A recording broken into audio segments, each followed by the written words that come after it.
हिंदुत्ववादी प्रवक्त्यांमधील वादाचं CCTV footage समोर आल्यानंतर या प्रकरणाला नवी कलाटणी मिळाली आहे। सुरुवातीला राजकीय रंग मिळालेल्या या घटनेला आता वैयक्तिक वादाचं स्वरूप असल्याचं स्पष्ट होतंय। पाहूया हा सविस्तर रिपोर्ट। महापालिकेच्या निवडणुकीनंतर काँग्रेस आणि भाजप यांचे वाद अगदी समोरासमोर आले। काही दिवसांपूर्वी काँग्रेसचे प्रवक्ता प्रदेशाध्यक्ष हर्षवर्धन सपकाळ यांनी थेट टिपू सुलतान यांची तुलना छत्रपती शिवाजी महाराज यांच्याबरोबर केली आणि त्यानंतर भाजपच्या कार्यकर्त्यांनी थेट काँग्रेस भवन येथे आंदोलन केलं। या आंदोलनाचं स्वरूप नंतर दगडफेक आणि मारामारीत झालं आणि त्याचे पडसाद राज्यभर उमटले। दोन्ही पक्षांच्या कार्यकर्त्यांवर गुन्हे नोंदवले गेले। त्यानंतर आता या पक्षांचे प्रवक्तेही भिडलेत। पुण्यात दिवसाढवळ्या काँग्रेस प्रवक्ते हनुमंत पवार यांना भाजपच्या तुषार दामगुडे यांनी मारहाण केली। त्यांचं सीसीटीव्ही फुटेज समोर आलं आणि काँग्रेस पेटून उठली। मुलीला पिस्तूल होतं, शर्टाची बाही वर करून तुम्हाला पिस्तूल दाखवत होता। ते पिस्तूल पाहिल्या मी असल्या खेळण्याला आम्ही भीक घालत नाही, आम्ही घाबरत नाही असं म्हणल्यानंतर त्यानं माझ्या उजव्या गालावर चापटा वगैरे मारायला सुरुवात केली। मी बेसावत होतो, फोन माहीत ठेवून अर्धा मिनिट झाला होता। मला वाटलं नाही असा हल्ला वगैरे होईल, पण ते 3-4 जण तयारीनं आलेले होते, गुंड लोक होते। ती आधीच माझी वाट बघत बसलेले सीसीटीव्हीमध्ये दिसतंय। मला बोलावून घेऊन लाथाबुक्क्यांनी त्याच्या 4-5 सहकार्यांनी मारहाण केली आणि पुन्हा पुण्यात जीवन थिंडायचं असेल तर तू बोलायचं नाही भाजपाच्या विरोधात असं म्हणून मला लाथाबुक्क्यांनी मारहाण केली। मला जिवंत राहायचं असेल तर काँग्रेसची बाजू मांडू नको अशी धमकी देत पिस्तूल दाखवण्यात आली असा आरोप थेट हनुमंत पवार यांनी तुषार दामगुडे यांच्यावर केलाय। दरम्यान काँग्रेसचे नेते मोहन जोशी, प्रशांत जगताप आणि गोपाळ तिवारी यांनी पुणे पोलीस आयुक्त अमितेश कुमार यांची भेट घेत तुषार दामगुडे यांच्यावर कारवाईची मागणी केली। मात्र तुषार दामगुडे यांनी आपण भाजपचे पदाधिकारी किंवा कार्यकर्ते नसल्याचं स्पष्ट केलंय। भारतीय जनता पक्षाचं 2 रुपयाचं सदस्यत्व देखील माझ्याकडे नाही, माझ्या सहकाऱ्यांकडे नाही। तसं असेल तर त्यांनी ते कुठं प्रसिद्ध करावं।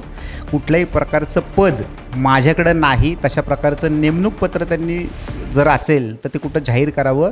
मी एक हिंदुत्ववादी आहे, हे सरकार हिंदुत्ववादी आहे, हा फक्त आमच्यात समान धागा आहे।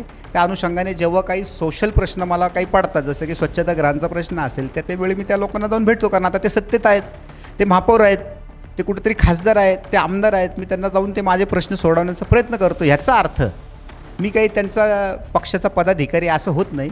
या 50 कोटी जनतेने हे सरकार निवडून दिलेलं आहे, तर हे 50 कोटी जे काही मतदार आहेत ते जर कार्यकर्ते असं जर काँग्रेसचा आरोप आहे तर त्याबद्दल भाजपने तर जरूर अभिमान बाळगला पाहिजे।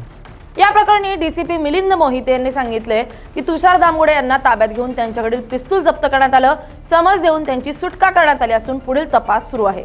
तर भाजपच्या काळात त्यांच्या कार्यकर्त्याला अटक कशी होईल असा आरोप आता काँग्रेसकडून करण्यात येतोय। हा सर्व प्रकार सीसीटीव्हीमध्ये कैद झाला। पोलीस आयुक्तांकडे आणि पोलीस प्रशासनाकडे ते सर्व सीसीटीव्हीचे फुटेज दिले, गुन्हा दाखल झाला, त्यांना पोलीस चौकीला बोलवलं गेलं आणि त्यांना सोडलं गेलं। आमची भूमिका अशी आहे की जर भारतीय जनता पार्टी किंवा हिंदुत्ववादी संघटना यांना लोकशाहीवर विश्वास नसेल, संविधानावर जर त्यांचा विश्वास नसेल आणि ठोकशाहीच्या माध्यमातून, हिंसेच्या माध्यमातून ते जर काँग्रेसच्या कार्यकर्त्यांना, पदाधिकाऱ्यांना अशा पद्धतीने मारहाण करत असतील तर काँग्रेस पक्ष हा कोणी अनेकांनी प्रयत्न केला संपवण्याचा, तो संपला नाही। परंतु ठोकशाहीच्या मार्गाने, झुंडशाहीच्या मार्गाने पुणे शहरामध्ये जे वातावरण चाललं आहे, या गेल्या 50 वर्षामध्ये पुणे शहरामध्ये आम्ही काम करणारे कार्यकर्ते आहोत। आम्ही कधीही अशा पद्धतीने वातावरण केलं नाही। आम्ही आंदोलनं केली, सत्तारूढ असताना विरोधी असताना नेहमी आम्ही आंदोलनं केली।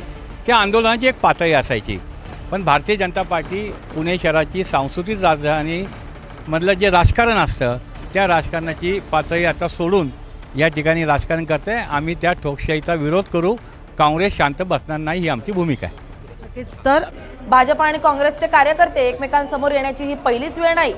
अनेकदा वैचारिक मतभेदही टोकाचे होतात। मात्र हनुमंत पवार यांना मारहाण करून तुषार दामगुडे यांनी मात्र महाराष्ट्राच्या राजकीय परंपरेला काळिमा फासलाय, एवढं मात्र नक्की। पुण्याहून प्रतीक्षा पारखी, LS मराठी।